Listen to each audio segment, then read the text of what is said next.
Hello दोस्त लोग, आप लोगों भी प्लान कर रहे हो वियतनाम टूर के लिए तो आप लोग सही जगह आए हो। वियतनाम का तो बात ही कुछ और है। यहाँ के लोग, यहाँ का खाना, यहाँ का मौसम, पता ही नहीं चला कि ये 8 दिन कैसे बीत गए। किसी ने सही कहा है, the goal is to die with memories not dreams. Vietnam एक ऐसा देश जिसकी आबादी लगभग 10 करोड़ की है, जहाँ आपको घूमने के लिए बहुत सारे जगह है। हमारा ट्रिप का शुरुआत हुआ था हैनोई से फिर दनांग और दनांग से निनबिन और फिर निनबिन से ख़त्म होकर बैक टू हैनोई। हमारे 8 दिन की ट्रिप में कितना कॉस्ट आया है, इंक्लूडिंग वीज़ा, फ़्लाइट, उस सब का मैं डिटेल आपको इस वीडियो में बताऊंगा, तो देखते रहिए, स्टे ट्यून्ड। मैंने फ़्लाइट बुकिंग किया था लगभग 2 महीने पहले, बागडोगरा से कोलकाता, कोलकाता से हैनोई और फिर रिटर्न फ़्लाइट हैनोई से कोलकाता और कोलकाता से बागडोगरा। राउंड ट्रिप का मुझे पड़ा था 26,000 पर पर्सन का। हमारा फ़्लाइट इंडिगो का था, लगभग 26,000 हमको सस्ता ही पड़ गया क्योंकि हम बागडोगरा से डायरेक्ट हैनोई जा रहे थे। बीच में लेओवर था जो 11 घंटे का था कोलकाता में। आप लोग सोच भी नहीं सकते कि 11 घंटे हमने कैसे बिताए कोलकाता एयरपोर्ट में। हमारा लेओवर था 11 घंटे का, फिर भी सब एक्साइटेड थे कि वियतनाम जाने को है, तो इसीलिए 11 घंटे भी ऐसे ही गुजर गया। पर जब हम लौट हैनोई से कोलकाता में हमारा 7.5 घंटे का लेओवर था। इतना बुरा हाल हुआ सबका कि पहले तो हमको लौटने मन ही नहीं था और फिर 7.5 घंटे का लेओवर। तो फ्लाइट का तो ये सब हो गया आपका 26,000 पर पर्सन। तो चलिए अब बात करते हैं वियतनाम की वीज़ा का। वियतनाम का वीज़ा का आपको पड़ेगा 25 USD, यानी कि इंडिया का 2100 रुपया।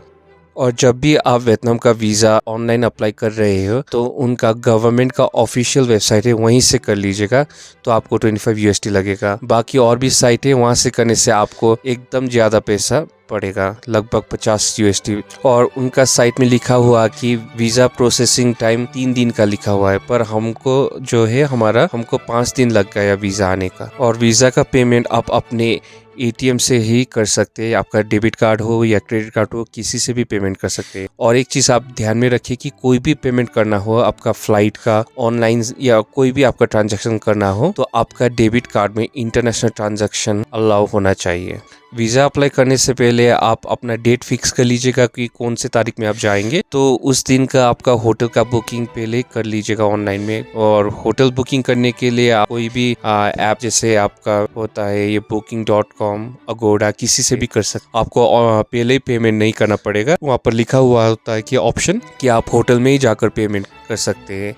सिर्फ आप वहाँ पर कंफर्म कर दीजिएगा एक बुकिंग, क्योंकि आपको वीज़ा, जब आप वीज़ा का ऑनलाइन फॉर्म फिलअप करेंगे तो वहाँ पर एक आपका रिक्वायरमेंट होता है कि होटल कौन सा है आपका, कहाँ पर बुक किया है, तो आपको होटल का नाम देना पड़ेगा। अब बात आती है होटल का टोटल खर्च हमको कितना पड़ा 7 नाइट्स का। पर उससे पहले आपको ये बताना चाहते हैं, हमने डोमेस्टिक फ़्लाइट भी बुक किया था हैनोई से दानांग और दानांग से हैनोई, एक राउंड ट्रिप का। उस राउंड ट्रिप का मुझे पड़ा था पर पर्सन का 5,000 में मुझको कैसे पड़ा, मैंने उसका बुकिंग भी 2 महीने पहले ही किया था विएट ट्रैवल्स करके एयरलाइन से। मैंने ऑनलाइन में विएट ट्रैवल एयरलाइंस का साइट में जाकर डायरेक्टली बुक किया था, तो मुझे एकदम सस्ता डील मिला। तो आइए अब बात करते हैं होटल की खर्च का।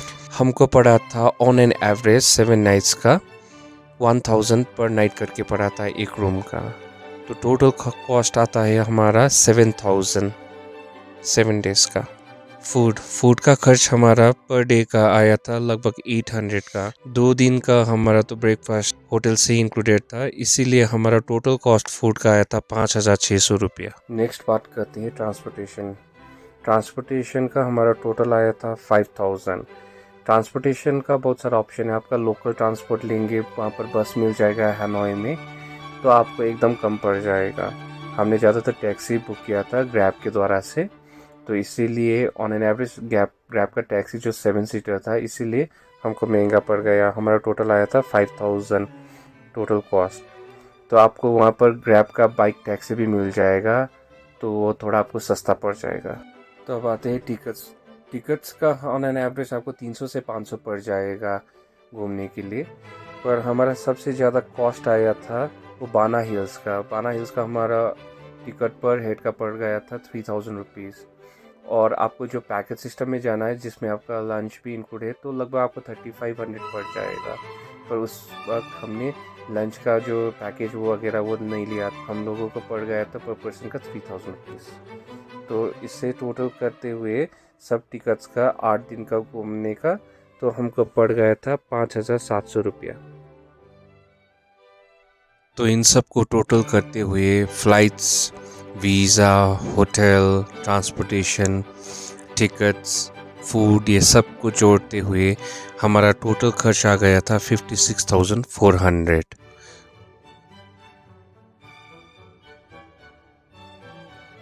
आई होप मैंने आप सभी को डिटेल में टोटल ट्रिप का कॉस्ट बारीकी से दे दिया है।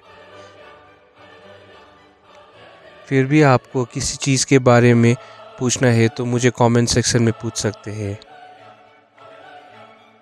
आप सभी लोग को मेरे दिल से शुक्रिया करना चाहता हूँ इस वीडियो देखने के लिए। जितना हो आप इसको लाइक, शेयर और सब्सक्राइब कर दीजिएगा और अपने दोस्तों और रिलेटिव्स को शेयर कर दीजिए। Thank you so much for watching Jayant राष्ट्रीय व्लॉग्स।